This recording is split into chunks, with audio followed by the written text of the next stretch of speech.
Students, अब हम class 6 का चैप्टर 2 इंग्लिश में रीड करेंगे। सिंदबाद सेकंड वॉइस, सिंदबाद की दूसरी समुद्री यात्रा।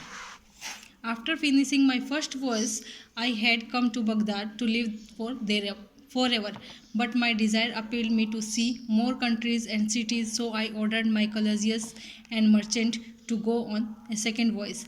जब मेरी पहली समुद्री यात्रा ख़त्म हो गई तो मैं बगदाद में हमेशा के लिए रहने के लिए आ गया, लेकिन मेरी जो इच्छाएं थी, जो और देशों को, शहरों को देखने की थी, वो मुझे वहाँ रुकने की आज्ञा नहीं दे रही थी। इसलिए मैंने अपने दूसरे सहयात्री जो थे, जो व्यापारी थे, उनको अपने साथ दूसरी समुद्री यात्रा पर चलने के लिए कहा। I left my house, my soul was filled with longing and drew me once more to the ocean. और जब मैंने अपना घर छोड़ा और मेरी आत्मा जो थी वो मुझे एक बार दोबारा महासागर में डुबोने के लिए तैयार थी। I went off with a number of merchant in order to engage in barter all over the world as I sought to receive my self, though in reality it was the sea which attached me. और मैं अपने बहुत सारे व्यापारी साथियों के साथ दूसरी समुद्री यात्रा पर निकल गया, और ये जो यात्रा थी, ये सच में मुझे ऐसे लग रहा था कि समुद्र जो है वो मुझे आकर्षित कर रहा है और वो मुझे खुद से जोड़े हुए है। And so we sailed for a time until we reached a pleasant island on which fruits shimmered in scarlet ripen among dark-leaved trees. The fragrance of blossom waffled toward us, birds sang sweetly and the water of streams sparkled in the sunshine.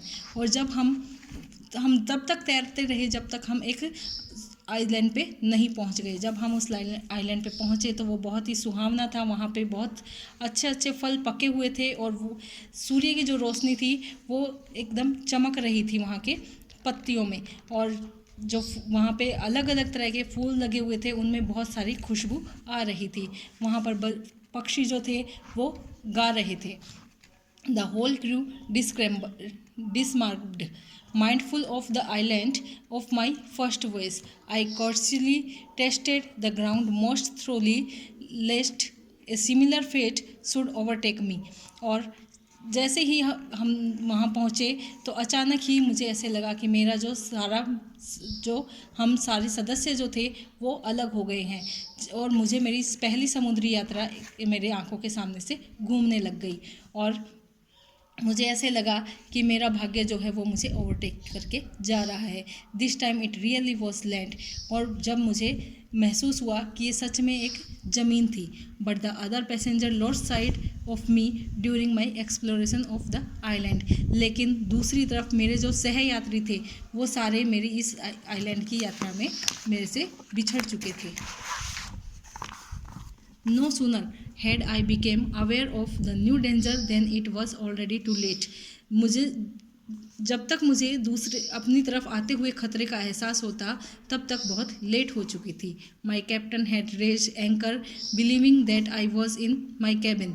और मेरा captain जो था उसे ये विश्वास था कि मैं शायद उसके केबिन के अंदर ही होगा, इसलिए उसने अपने एंकर जो थी उसको जहाज को खींच लिया। And so I found myself once again at the mercy of the sea devil who had imprisoned me on a lonely island of his infinite kingdom. और मेरा जो दुर्भाग्य था वो मुझे समुद्री राक्षस की तरफ ले गया, और उस आइलैंड पे मैं वहाँ एकदम अकेला था।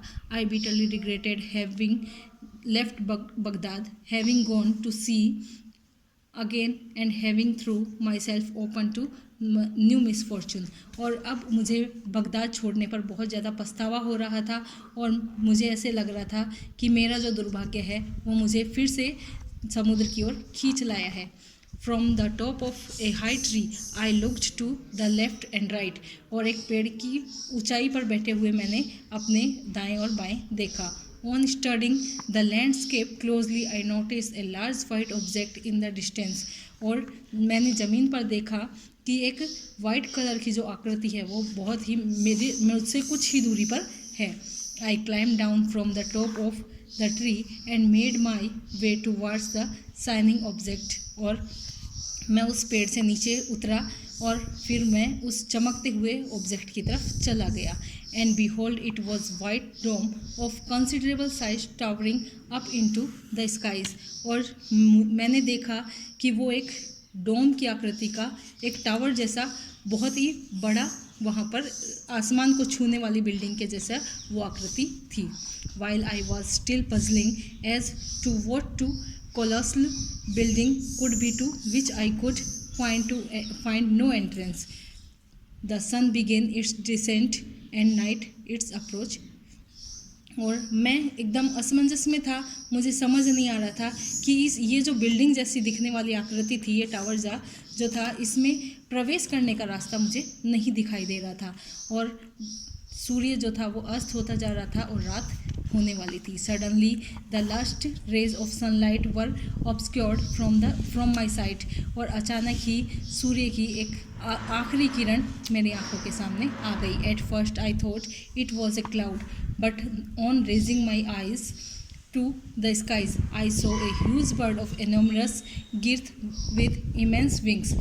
जब सूर्य की बादल हटे और सूर्य की एक छोटी सी किरण मेरी आंखों के सामने आई तो मैंने देखा कि वो जो मुझे बिल्डिंग लग रही थी वो एक बिल्डिंग ना होकर एक बहुत बड़ा पक्षी था जो अपने पंख फैलाए हुए था.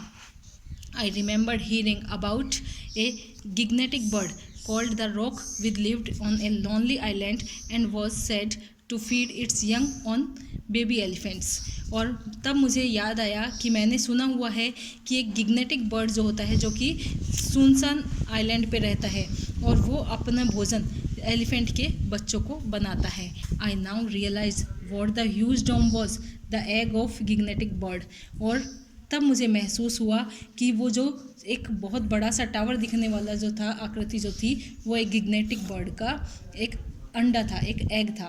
No sooner had I come to this conclusion than the bird settle on the dome, spread it wings over it to brood and fell asleep. It claws stretch out on the earth behind it. तब मुझे महसूस हुआ और मैं इस निर्णय पर पहुंचा कि ये जो बर्ड है ये अपने जो अंडा है उसको गर्मी देने के लिए, उसमें से बच्चे को निकालने के लिए अपने पंख उसके ऊपर फैला कर बैठा हुआ है और वो अपने पंजों को ज़मीन के ऊपर रखे हुए था. As soon as I saw I took the turban from my head, folded and twisted it until it resembled a rope which I proceeded to tie firmly around my waist and bound myself securely to the bird's claws. और जल्दी ही मैंने अपने सिर पे जो पगड़ी बांधी हुई थी उसको खोला और खोल के मैंने उसको एक रस्सी का शेप दे दिया. रस्सी